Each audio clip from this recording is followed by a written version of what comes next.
জনাব মোসাফফর ফিরোজ দীপু, আপনার কাছে শুনতে চাইছিলাম যে এই সময়ে এই হরতালটা নিয়ে আপনার মতামত। দীপু ভাই, আপনি যদি বলতেন।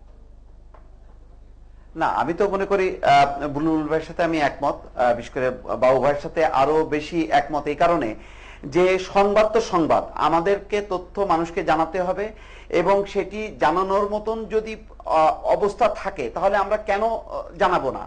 আমি তো মনে করি যে শুধু জামাত বৈধ সংগঠন না, জামাত যদি নিষিদ্ধ সংগঠন হতো, জামাতের সম্পর্কে আমাদের যে ধারণা যে জামাত আসলে রাজনৈতিক দল হিসাবে, আমি তো মনে করি কোন কোন ক্ষেত্রে আওয়ামী লীগ বিএনপির চেয়েও শক্তিশালী একটি দল এবং সংগঠন। আওয়ামী লীগ বিএনপি জনসমর্থন আছে, কিন্তু দল হিসেবে কিন্তু তারা অত্যন্ত ভঙ্গুর অবস্থায় আছে সাংগঠনিকভাবে। সেই তুলনায় জামাত অনেক সাংগঠনিকভাবে শক্তিশালী। সেই অবস্থায় জামাত যদি একটি নিষিদ্ধ সংগঠন হতো, তারা যদি হরতাল ডাকতো এবং হরতাল ডেকে যদি কোনো কর্মকাণ্ড করত, সেই তথ্যগুলো পরিবেশন করার অধিকার এবং দায়িত্ব গণমাধ্যমগুলোর আছে। আপনার মনে আছে নিশ্চয়ই যে গণবাহিনী, জাসদের গণবাহিনী একসময় তো নিষিদ্ধ ছিল। তো গণবাহিনী নিষিদ্ধ ছিল, তার কর্মকাণ্ডগুলো কি মিডিয়াতে প্রকাশ হতো না? আমরা কি প্রকাশ করতাম না? শিয়া শিকদারের সরবরাহ পার্টি যখন কি হরতাল ডাকতো, সেই হরতালের খবর কি গণমাধ্যম চেপে রাখতো? বা আন্তর্জাতিকভাবে লাদেনের যখন কি অডিও, গোপন স্থান থেকে যখন কি অডিও বার্তা প্রচার মানে কোন গণমাধ্যমকে দেয়, যেমন আল জাজিরা বা অন্য সংস্থাগুলোকে, তখন কি তারা কি প্রচার করে না? প্রচার করে। অর্থাৎ আপনাকে বিচার করতে হবে বা গণমাধ্যমের নিজস্ব এডিটোরিয়াল পলিসিতে বিচার করা উচিত যে এই দল সংগঠনের ব্যাপ্তি কি, তার সাংগঠনিক শক্তি কি। সেইটি যদি থাকে এবং প্রচারের যদি উপযোগী হয় তাহলে অবশ্যই প্রচার করতে হবে। এখন নাম কাওয়াস্তে একটা দল, আমরা জানি যে তার কোনো জনসমর্থন নেই, তার কোনো সাংগঠনিক ভিত্তি নেই, তার খবর পরিবেশন আর জামাত ইসলামীর খবর পরিবেশন অনেক তফাৎ হবে।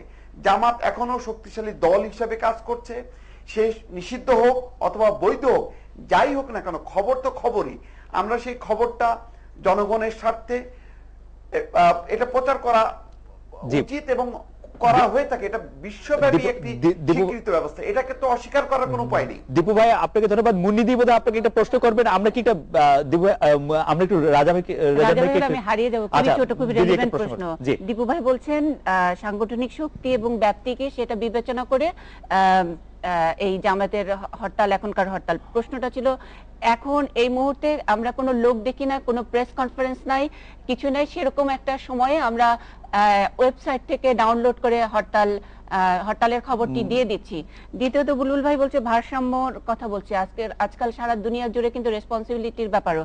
একজন সাংবাদিক হিসেবে বুলবুল ভাইয়ের কাছে আমার প্রশ্ন, জামায়াতের এই হরতালের খবর আমি দিলাম, যদি এখন কোনো জামায়াতের নেতা সত্যি ক্লেম করে যে আমরা হরতাল ডাকি নাই, তাহলে বুলবুল ভাই আমি আসলে কার কাছে আমি জবাব দিব?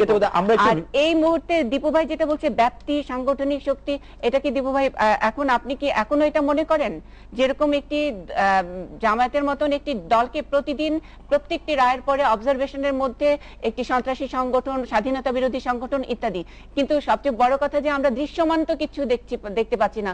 আপনার অফিসে কি কেউ হাতে হাতে এসে প্রেস রিলিজ দিয়ে যাচ্ছে? তারপরেও আপনারা ব্যাপ্তির কথা বলছেন, সাংগঠনিক শক্তির অনেক কিছু। আমার মনে হয় দীপু ভাই এবং বুলবুল ভাই নিশ্চয়ই বলবেন। আমি একটু জনাব রেজওয়ান হকের কাছ থেকে জানতে চাইবো যে জনাব রেজওয়ান হক, এই বিষয়ে এই মুহূর্তে আপনার মতামতটি কি? জনাব রেজওয়ান হক। কৌশলে কাজ করবে সেটা কিন্তু আমরা আগে থেকে বলতে পারছি না। আমার মতামত হচ্ছে যে মিডিয়া